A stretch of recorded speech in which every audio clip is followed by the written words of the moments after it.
Real men eat meat, and going vegan makes you a weak soy boy. We have this idea that to be a real man, you have to eat animal flesh, and that by going vegan, you are suddenly emasculating yourself. So is this actually true? Firstly, we need to work out where this idea comes from.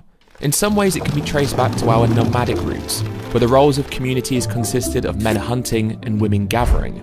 And although this is widely considered as being the case, it must be stated that there is also evidence of these roles being less gender divided within some hunter-gatherer communities. But even if we take the stance that men hunted, the act of killing an animal isn't what is important. It's the act of provision. The fact that men hunted is secondary to the fact that hunting ensured that communities could survive. And so in essence, if the correlation is that eating meat is manly because men used to be hunters, then really the correlation should be that providing for your community and looking after those around you is what makes you a man. And so really it's too simplistic to point to our nomadic days to justify our behaviour thousands of years later. In actuality, this attitude is more closely linked to how these products are marketed and advertised. For instance, companies heavily sexualize the marketing of animal products, with campaigns from companies such as Carl Jr.'s, Burger King, Subway, and many more, using imagery of heavily sexualized women to sell their products to a male audience. The connotation being that eating meat will not only get you women, but that meat and women exist for the pleasure of men. Alternatively, meat companies will depict meat as being eaten by men, with advert taglines such as "Feed the Man" being used to describe meat products. Or in this advert, where the burger can only be eaten by a man with the tagline "Man Up." All of this has led to some pretty startling social science. For instance, a study from the University of Hawaii found that men routinely incorporate more red meat into their diet as reassurance when they feel their masculinity is being threatened. There is no better example of this than when Fox News host Jesse Watters ate a steak live on television in front of a social psychologist who had come onto the show to discuss the perceived link between eating meat and masculinity. Pretty good. That's a little rare, medium rare. Yeah. Is got this some nice dead animal, dead cow hanging on your fork. On top of this, studies have shown that only drug addicts face the same degree of stigma as vegans, with men who have gone vegan for ethical reasons being viewed as the most socially threatening. But why? Because ethical vegan men dispel the myth that masculinity is tied into eating meat or lacking empathy for animals.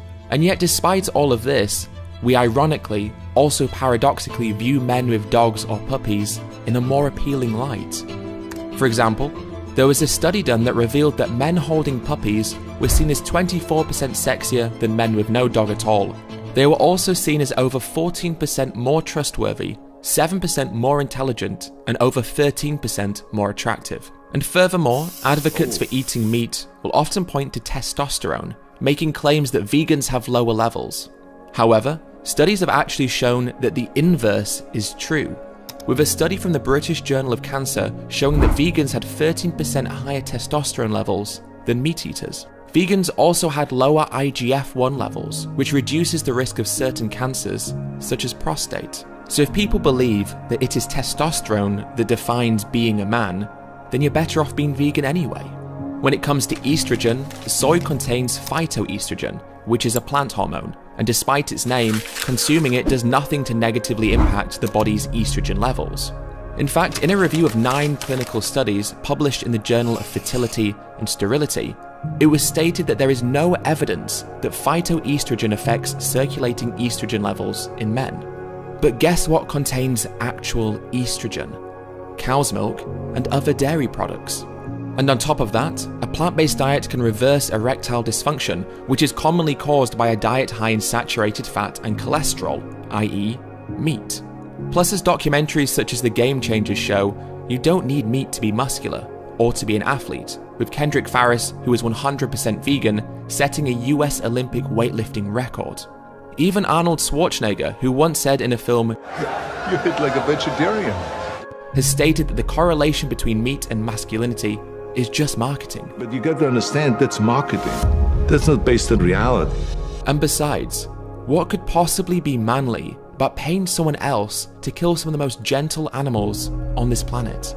What could possibly be manly about lowering pigs into gas chambers? What could possibly be manly about slitting the throats of lambs?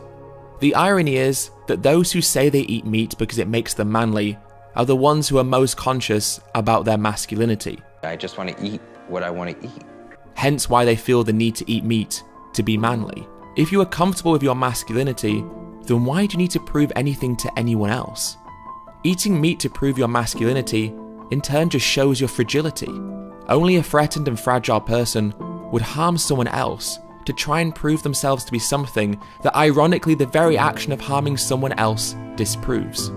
And for those who hunt, what's manly about using high-powered rifles and scopes, hiding in camouflage, just to kill an unsuspecting and defenseless animal? Ultimately, there is nothing manly about killing animals, and there is nothing manly about lacking empathy. It's time to do better. Nobody should have to die for someone else's fragile masculinity.